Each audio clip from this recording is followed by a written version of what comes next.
Hi everyone, my name is Maxwell Chen. I'm the president of Anteater Sim Racing, and here is a story of how I started.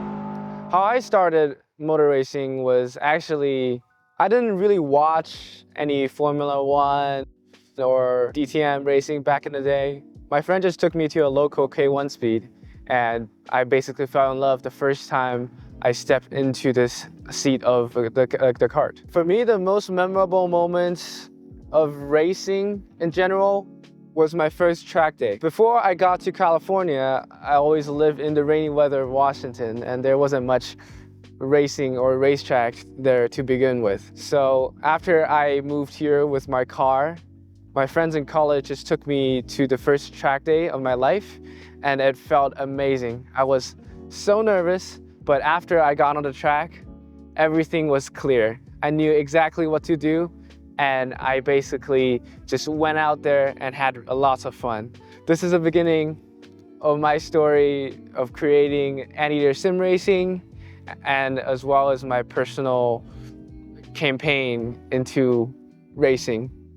Sim racing is taking real-life racing into virtual machines to recreate real-life racing scenarios without costing terrible amount of money. It is not what you would think, oh, it's just a couple of players behind a plastic toy, but it is rather carefully engineered, carefully developed, and it has been used throughout all sorts of motorsport. They spend hours and hours of their time every week on factory-developed sim to help either develop the car or sharpen their driving skills. For track day drivers, I think what is most valuable is that you can experience the track and learn the track before you actually head on the track, so you can have sufficient experience with the car's momentum and the course to ensure that you have an enjoyable day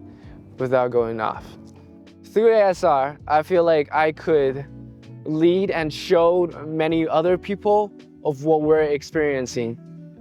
Such fun and joyous experience, I want them to feel it too. That's why we welcome all skill levels of players or just drivers. As a club, we want to develop a better environment and atmosphere for sim racers and car enthusiasts, so they could either convert into real-world racing and utilize such skill in real life, or they could have fun with friends and continue improving their lap times on the sim. What keeps me motivated is my passion for racing and wanting to share that joy with more people. Every time when I get into my car and I shift gears, that reminds me of the connection I have with the car and with the road.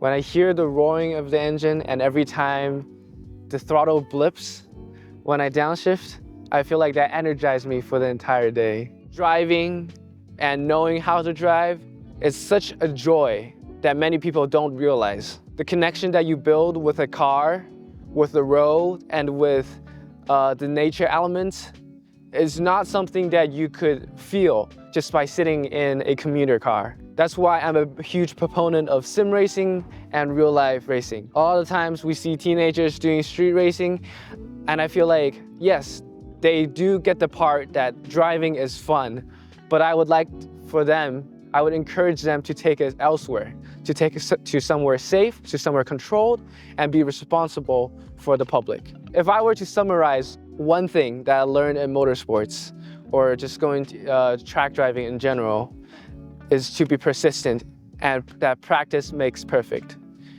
Like many other sports, racing is the art of balancing the car and controlling the car. So more practice just means more comprehensive control of your car and better performance. As long as I keep working and working hard, practice hard, I could ultimately get to the goal, either that be a life goal or a lap time. It's always something that I could achieve. In my entire racing career, I would say that two people has been my biggest inspirators. One is my friend James. He has led me onto the track and showed me how to be fast and how I can improve myself. So I would say my friend, he's a really good inspirator. The other I would say is my racing idol, which is Sebastian Vettel. Same. Yeah. Yeah, he's really passionate about what he does, whether it be a mechanical failure or the car is just generally not performing right. He would still try his best and he would never give up. Sebastian Vettel, even though he has stopped racing, he's still on his campaign of making racing cleaner, and I feel like that's something that still motivates me as a mechanical engineer in the future. That's what I aim towards, to make motor racing more clean and more sustainable and thus more enjoyable for all. There's still one more race to win. There's still one more race to win, that's right. We have to remember these days. We have to remember these days. There's no guarantee that they will last forever.